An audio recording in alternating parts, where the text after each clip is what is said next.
Hi there. Guess what? Imagine you come home, and what's waiting by the door?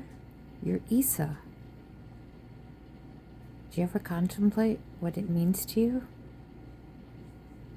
That little fuzzy kitty? Or maybe that little dog? Because depending on where you live, maybe the dog can only be under a certain weight. Cats, usually what, 10, 12 pounds? Yeah, you get the occasional 16-pounder, maybe 20-pounder cat. That's an Esa. A lot of people have the small dogs now. 20-pounder range, 30s, maybe 40s, that are in the home. And you come home from your travels and you feel all this anxiety from being at work or maybe being in the store, and you just put your bags down and you sit in the chair or on the couch and they hop in your lap and you just pet them and pet them and pet them, and all your stresses and anxieties melt away as they give you kisses. And maybe in the case of your emotional support cat, their purring and their little noises just make you feel all that much better. Isn't it a wonderful thing? Because emotional support animals are in the home space, not in the public space like a service dog. So you would be coming home to them and experiencing that kind of scenario.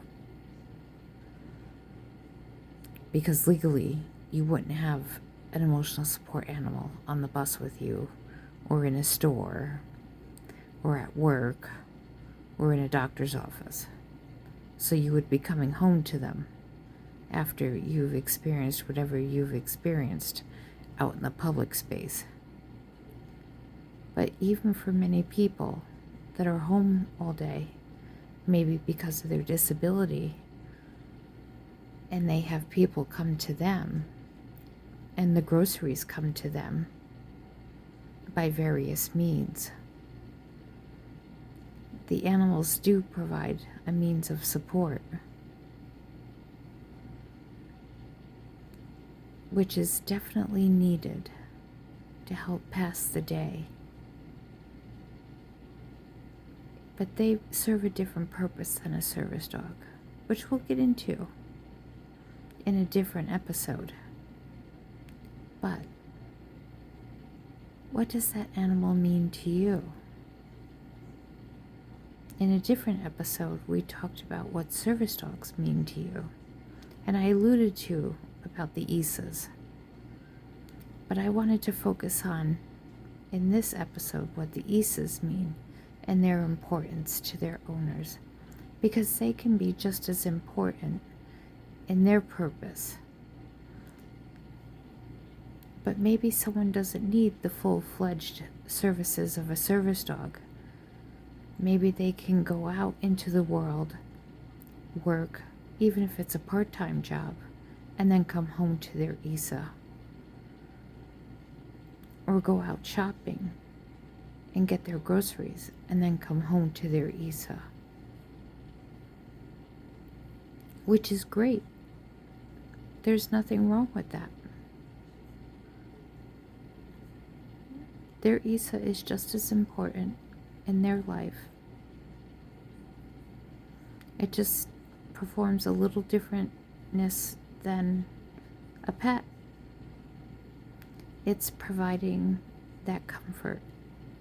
It's providing you its attention. It's tuned into your needs and your wants.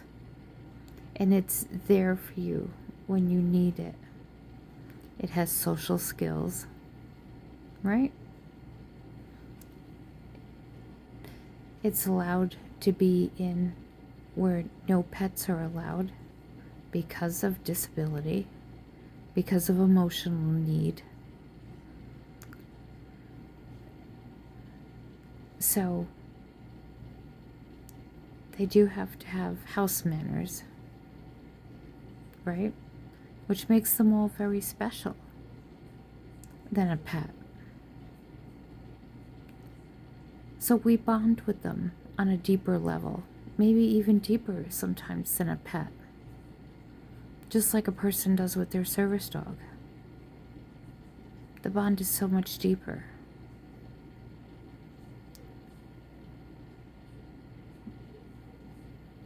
So, what do they mean to you? What would life be without them? Pretty empty, huh? Would you feel more anxious? Would you be less independent? Would you be more fidgety?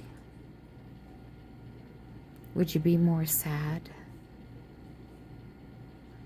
Would you be more depressed without your emotional support animal? Would you have no one to talk to? Because animals like to be talked to, just like we humans. It's how they build vocabulary. Do you ever notice the talkative cats?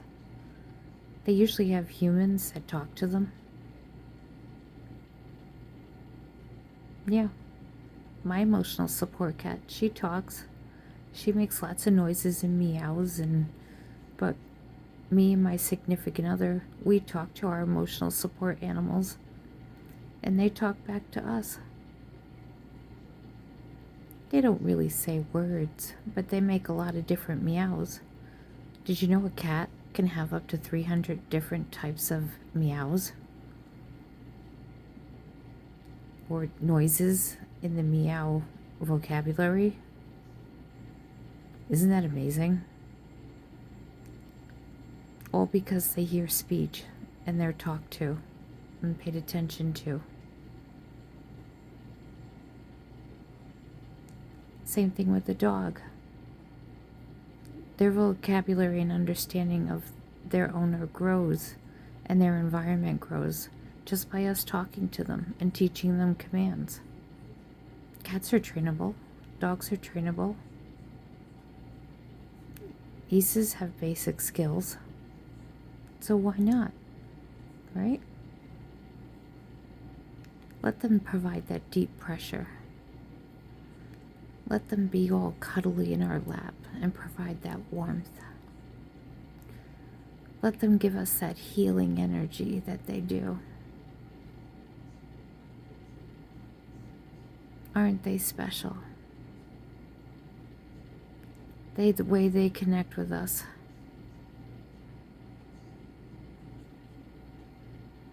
Funny how the animals pick us. They know. We always find each other. The animals, right? And us. We come together. So think about it. About what your emotional support animal means to you. How would you explain it to somebody?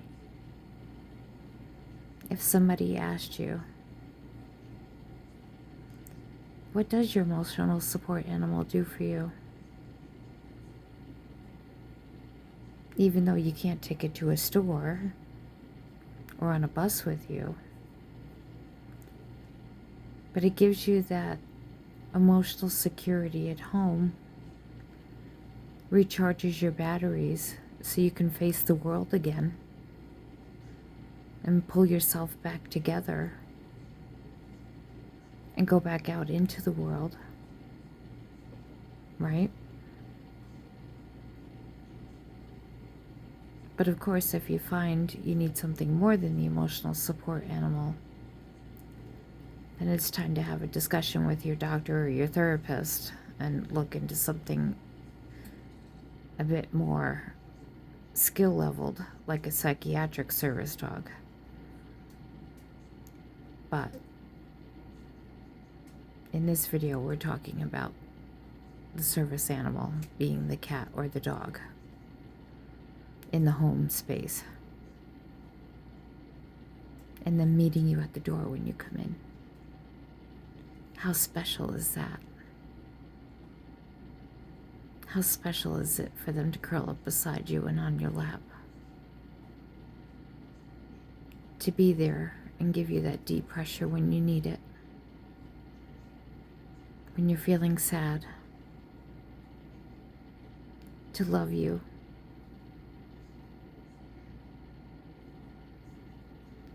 All the time. Unconditionally. They're so wonderful that way. So, of course, you know what dog is. You know, if you have an emotional support animal and it's a dog, you know what dog is spelled backward. So, I'm going to tell all of you to take care and give your fur babies hugs and kisses. And then I'm going to say a ruff ruff and a meow meow to everybody. And I'll see you in the next episode. Bye for now, as we continue on this journey. Take care.